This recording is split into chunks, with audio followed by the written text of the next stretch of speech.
कि विश्वास करा तू भोला पे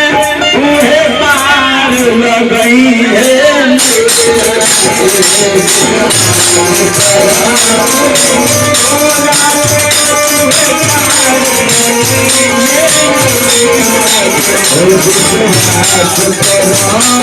भोला पे तुहे पार लगई है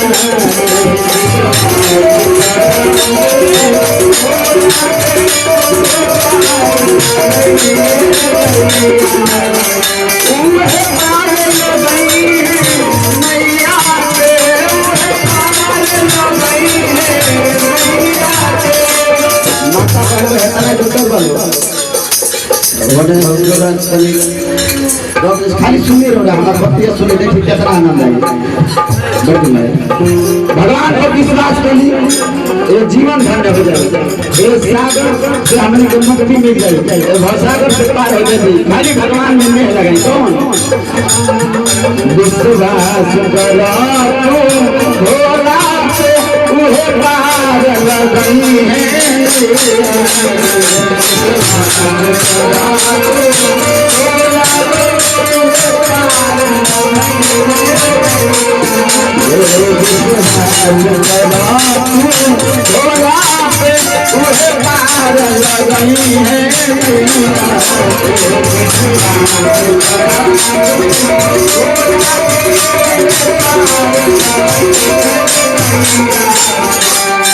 और देखिए हमने इया जी का तरफ से पुरस्कार मिला हार्दिक अभिनंदन बंदन जयकार है जो ना बबुआ का हम को कुछ में इसी चाचा होता है बड़ा फोटो बते वो बबुआ के चाचा की ओर से और पूरा परिवार की ओर से पुरस्कार मिला हार्दिक अभिनंदन बंदन जयकार है बबुआ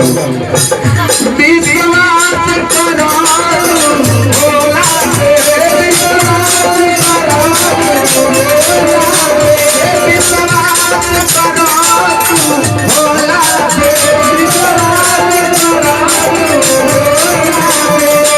विश्वास करो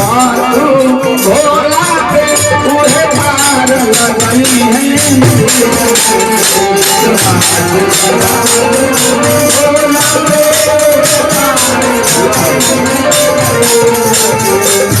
अच्छा परमात्मा हमने फुआ जी यहाँ के लगा मर्यादपुर के धरती से दिनेश जी के माध्यम से पुरस्कार मिला हार्दिक अभिनंदन प्रदान रही पूरा हमारे के गाँव का जाओ बने जब कोनो प्रकार के त्रुटि होके भरा ही के लड़का बनी जा ना जी मनोरंजन करे खातिर गाँव होते हैं कैसे विश्वास करो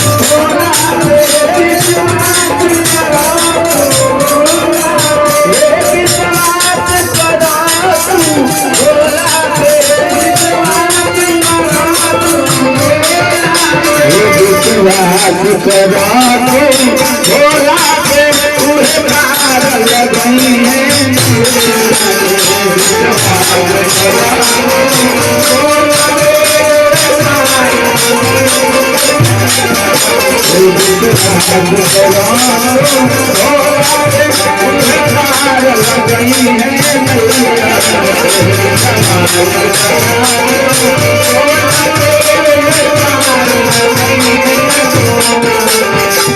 और देखिए फिर पुरस्कार मिला हार्दिक अभिनंदन बंदन जयकार रही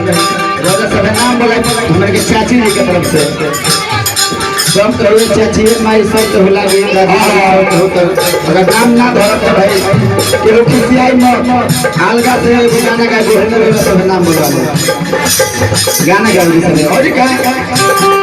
संकट हरी है विपदा हरी है हरी है विपदा हरी है संकट हरी है विपदा हरी है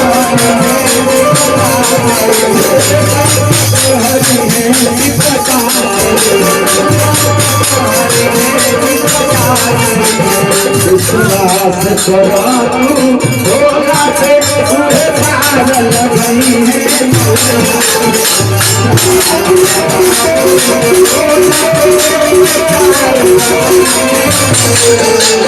विश्वास करो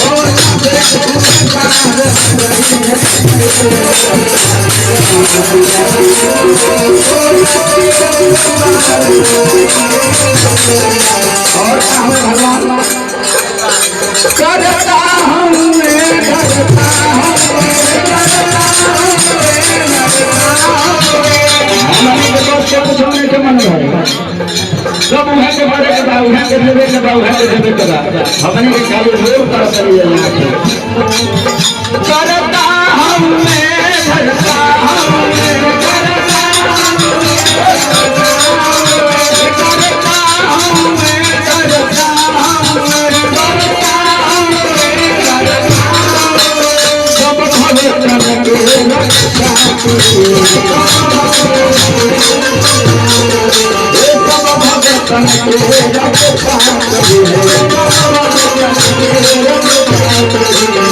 विश्वास करो भोला